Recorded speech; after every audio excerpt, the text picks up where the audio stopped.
Thanks for joining us for another episode of Mid-American Gardener. I'm your host, Tanisha Spain, and joining me in the studio today are two of our favorites. Karen and Ella are joining us today, and we've got lots to talk about. You sent in some questions. They brought in some things to share. So we've got a lot to cover this 30 minutes. But before that, let's have them introduce themselves and tell you a little bit more about their specialty. So Karen, we'll start with you.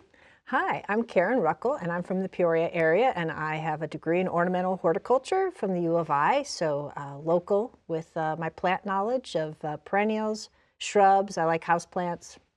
Excellent. All right, Ella? I'm Ella Maxwell. I'm a master gardener in Tazewell County and a horticulturist, and I have a large yard and a big garden, and I love perennials too. Okay. So I put out a call on Facebook. I told folks that you guys were going to be here today, and boom, the questions started rolling in. So let's start with some of those. Margie writes in, I have 2 baby peach trees. Last year they sprouted and grew in a pot, planted in the ground for fall 2022. Should I start pruning this year or let them have another year to grow before pruning? What are your thoughts? Well, the most important thing is she didn't say how large they were now, but peaches have an open center. Isn't that right, Karen? Open center kind of branching where you develop the side branches and you kind of take the center out. I believe that's the way that they're supposed to be pruned. So those side branches are called scaffold branches, and they need to be anywhere from 3 foot or more off the ground, don't you think? Yes, yeah. Yeah, so if your peach tree has no side branches yet and it's over 3 feet tall, then you could just lightly cut the top. That would force some side branches, and that would be all the pruning that she'd need to do. Simple and easy. Okay, let's go to the next one. Let's see. What are some easy vegetables for first-time growers? Jennifer Joyce Bishop writes, what advice do you have for beginner gardeners? What are easy veggies to grow? Well, we were talking about this. One of the things that we first grew when we were younger, but just for first beginner gardening, is radishes. And how fun are those? Because they're so quick and easy, and you'll want to plant them early when the ground's still really cold. Sowing them outside, they'll mature pretty quick. And then we were talking, typically our radishes are red, but as a kid, I always loved the Easter egg variety, because then those were white and kind of a pinkish and red, so they were fun with the assortment of colors. Okay, radishes. Would you start with anything different, or pretty much the same? Well, we talked about that because you can start experimenting and create confidence, and so radishes and maybe some of the other cool weather crops that you could do with transplants, like if you'd like kale or cabbages, something like that could be planted out. But really, I'm a tomato gal. So I think that if you have the space in a soil garden in your yard, tomatoes are easy to grow whether or not you cage them. There's just so many different varieties, and they really produce. Well, and we also talked about zucchini. That zucchini is a fairly easy to grow plant, and then it gives you quick rewards once that does start fruiting. I had really good luck with lettuce when I was first starting. I don't know if that's normally an easy one, because some of the easy ones I failed at, and lettuce worked really well. So just some examples there. Let's see, I think there was another question. Oh, yes, you posted a picture, a lovely picture, when you went to go pick Ella up. You posted a picture of some blooms in her yard, and immediately people were wondering what these are, and you brought some. So let's talk about what those are. Okay, so that is a spring bulb. Its common name is winter aconite. And so... isn't that a poisonous? Is aconite the one that people use in poisonings? There is an aconite. That's, what is... Monkshood is an aconite. Gotcha. But this is different. This is Eranthis, Eranthis, I think. But anyway, it's a small bulb, so Here it is. You can see it in my hand. It's technically a corm. Oh, okay, a corum, like a crocus, right? Corums are crocus. See, I love how they work together. Yeah. But anyway, so this is going to be several inches below the ground, and it's going to come up, and the first thing that it's going to do is flower. And so here's one that's open, and this is a good source of pollen for honeybees that might begin foraging on day flights when it's above 50 degrees. So the bees have been flying, and I have some videos where you can actually hear the hum because you saw how many hundreds of these little small bulbs. And then once the flower is done, it will set seed, and that's why I have such a profusion, is that it can reseed itself. But it will send up a little bit of foliage, but that usually dies down by June, just like a tulip and daffodil, and then it disappears for the summer. So it's just a wonderful spring bulb, a small little corum, and you can get it to, you can buy a mail order. I don't think you really see them that often in the store's not anymore. I don't think I've ever seen that in a... But very pretty. Yeah. Well, and years ago, I bought the corms and planted in my yard. You had to soak them overnight because they're real hard, and it took for years to get a clump. Then when I moved back to the area, and Ella just took a little shovelful from our yard and gave me this little bit, and man, they just took off from that so much quicker. And the picture of her yard this afternoon, it's going to be wonderful because with the sun today, those blooms should all open wide open. Oh, wow. And so it'll just be magical with the yellowness out there. And of course, you know, they're out in the yard. I was laying on the ground when I took that picture. Yeah, they're really, really short. But still, it's so those first beautiful pops right of now. color just make me so happy. And the nice thing about this, I suppose I could do a little bit more research, but the rabbits won't eat it. So maybe there is some poison factor with it. You can get this same effect with crocus, but the bunnies just go right down the line. And I mean, I saw on Facebook some beautiful hillside of crocus that they had naturalized in the grass, and it was like, oh, that's just not going to work for me. But these little aranthus, you know, can even grow in the grass. The problem is that they don't do as well because that foliage comes up, and you need that foliage to be able to feed the little corum over the course of that early spring to regenerate itself. So well, they are certainly gorgeous. All right, Karen, you sent in some pictures for us. Let's walk through those. Let's see, do you want to start with this one? Or which one? This one, okay? Sure. Okay, go for it. Well, somebody had asked about more talk about natives. So I thought I would talk about some of the sturdy plants that I've found in my yard that are of natives. And I'm really not a native gardener. I just have a few that do well and that they are incidentally natives. And this is an arrangement I did for a friend, and it's a Rudbeckia, and it's a selection called Henry Eilers, and it is a native. It's called a sweet coneflower, and it is a native flower. This was a selection, though, that was found down in southern Illinois, growing by a railroad by this plantsman, and so he named the selection. So it's not a cultivar. It's a selection that occurred naturally out in the wild.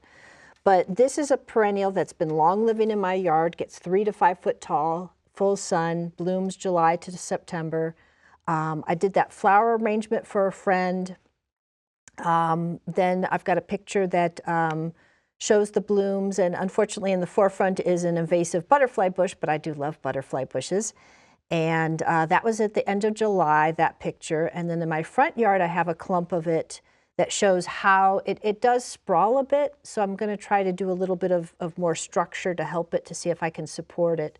And that's actually in my yard by a vanilla strawberry, a hydrangea, a baptisia, which is native, or more of a natural or native wildflower, but it is a cultivar. And then I've got in a big pot Tropicana canna, because I love cannas.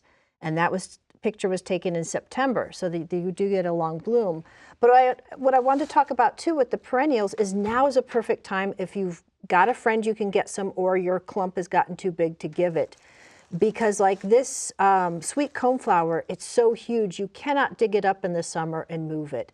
And so now is a perfect time to get out in the yard when the soil's not too soppy.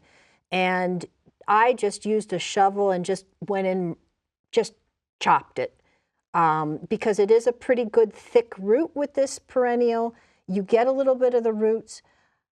If this was planted right now, it's going to settle in. We've still got cool weather, a lot of moisture.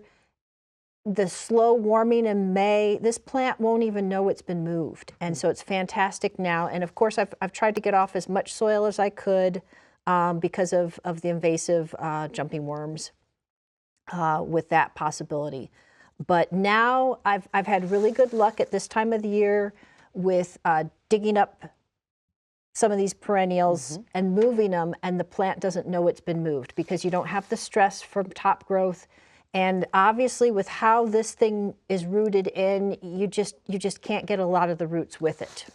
What's a good window just for people who are thinking, oh, there are some things I'd like to divide or move, or, you know, what's a good window of opportunity that it's ideal? I would say through the end of March, wouldn't you? Because April we start to get some sprouting. Okay. And so then, you know, you just never know in that April time period when we start heating up that things can start actively growing more. So you want to already have it where you want it to go. Okay, good to know. This would be dormant, moving it while it's dormant before it's really actively growing. Yes. And then once you transplant, water it in really well and do all the...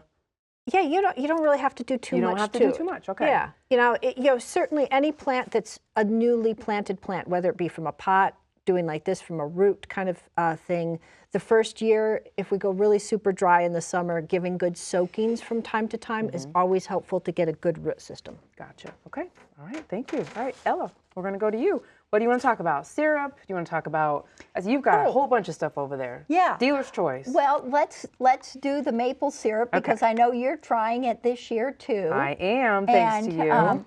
Okay, so a number of years ago, I bought from a Vermont company here, Leader Evaporator. I bought some little spouts, and they were cast aluminum right here. And I've used them each year, and I have sugar maples. So you have to identify your tree, but I just take a cordless drill with a bit that's about the same diameter as this, and I drill in about 1.5 inches because you're only going to put this about 1 inch in, tap it in with a mallet, and then my collection is really pretty rudimentary. You can share some of your things that you're trying, but I use milk jugs that hang on my tree, and you start usually around Valentine's Day. So we've got a picture of that.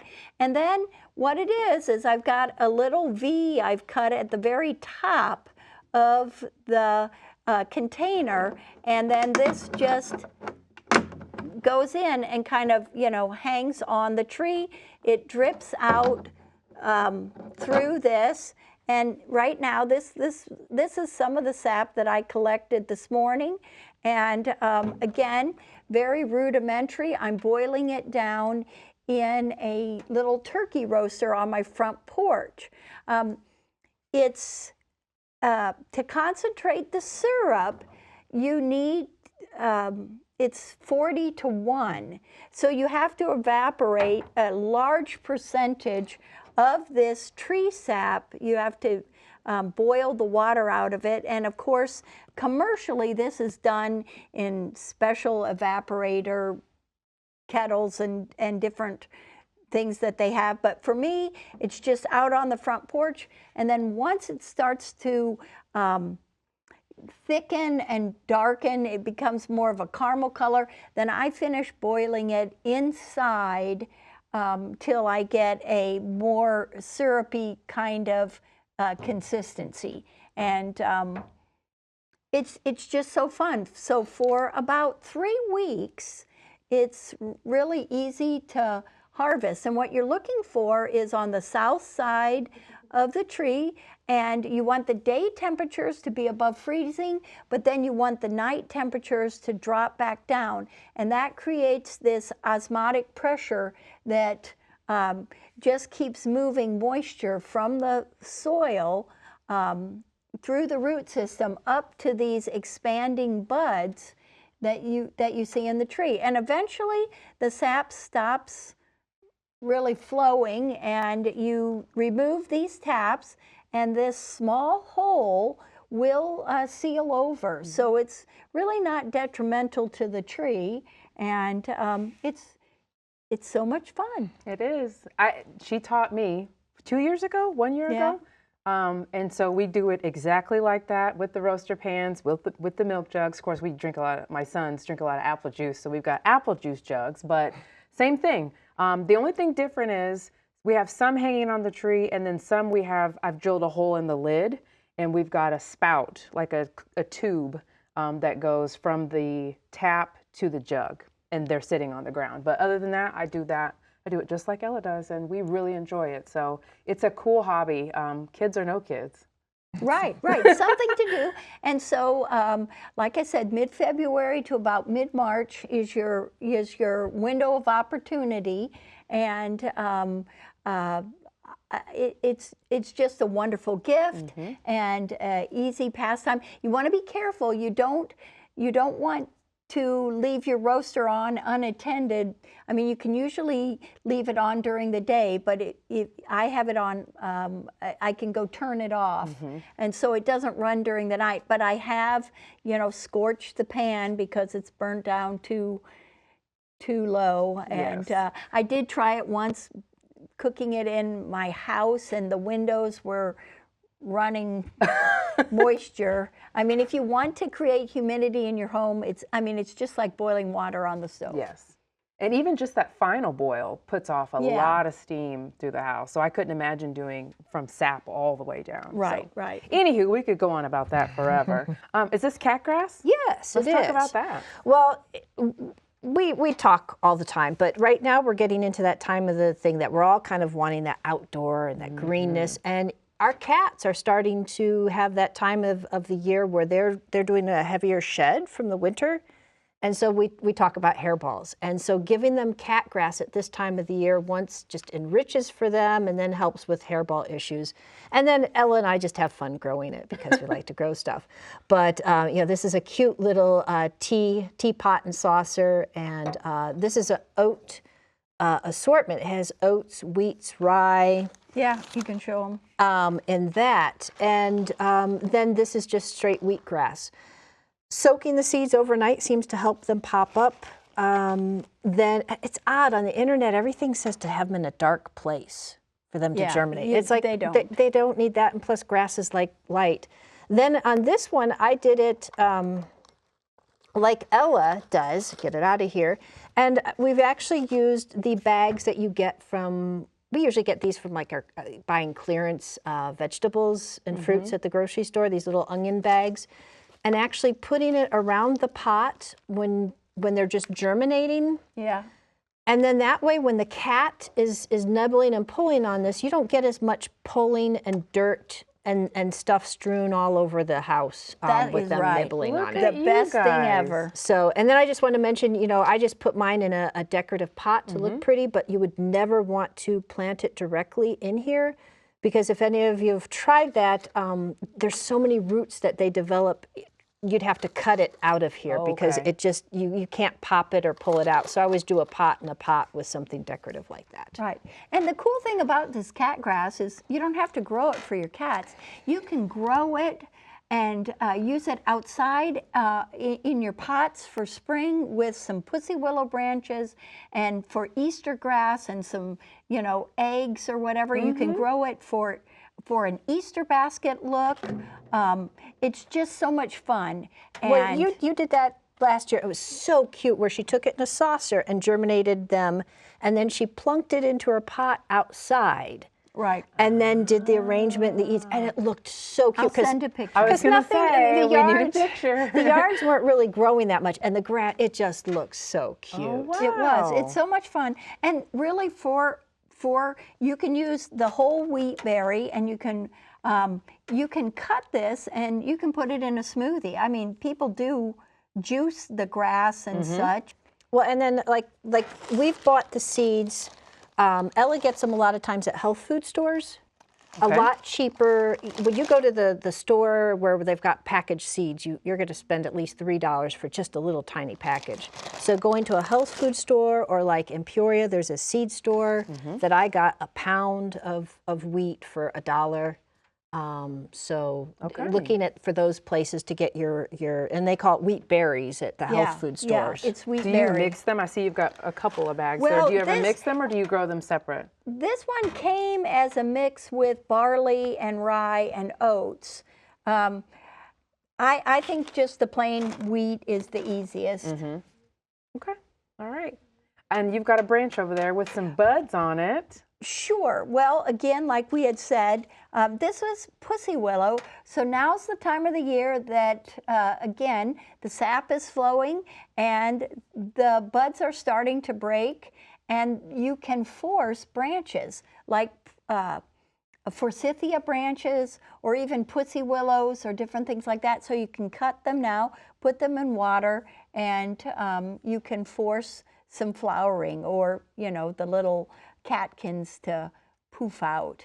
And so I brought that, and we've had some beautiful afternoons. It's been sunny and everything, and now's the time to think about maybe some limited spring cleanup.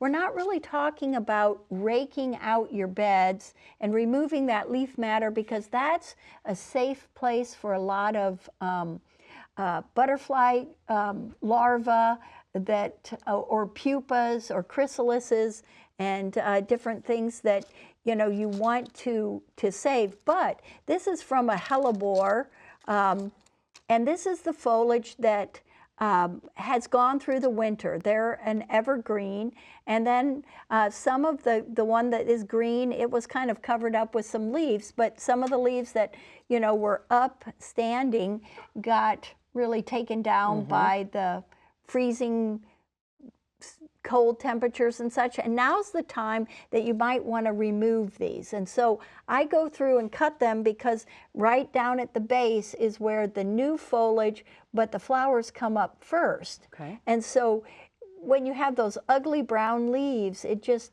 takes so much away from the beautiful flowers. So when you're talking about doing some limited cleanup, anything that's standing, is it okay to cut? We're not wanting to remove the leaf matter. Right. But if you've got like ornamental grasses, now's the time to cut those back, because they're all kind of breaking up. Yeah. You can see that.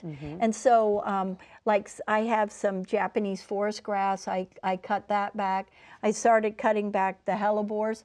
Now, certain things like these coneflowers or rudbeckias that Karen has, you want to cut them back, maybe leave 6 inches or 8 inches for solitary bees to use as a tunneling nesting site. But so I've got some areas I don't even do anything with.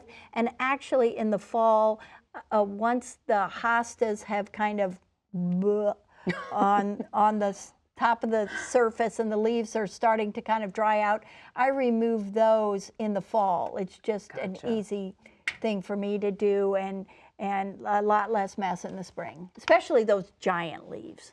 I forgot, we did have one lady that wrote in, what is she supposed to do with her amaryllis once she pulls the bulb out? So could you guys maybe explain a little bit about amaryllis care? And then she also asked if she should leave it in the pot or she should take it outside and plant it once it warms up. So what are some amaryllis tips? Want to go? Well, the amaryllis, if she's gotten one that had bloomed or not bloomed, and now it's just got long leaves, keep it growing, keep it going with watering it and happy. And then yes, it can be moved outside. I find that the bulb rebuilds itself and has a better chance of doing a bloom the following year if I do put it outside. I put it out in a shady spot in my yard just because then I don't have to babysit it for watering as much, and you don't have to acclimate it for that higher light. And in the pot or out of the pot's fine. I just find that leaving it in the pot is just easier because it's going to have to come back in again. So why have another chore of digging something up, repotting it to bring it back in?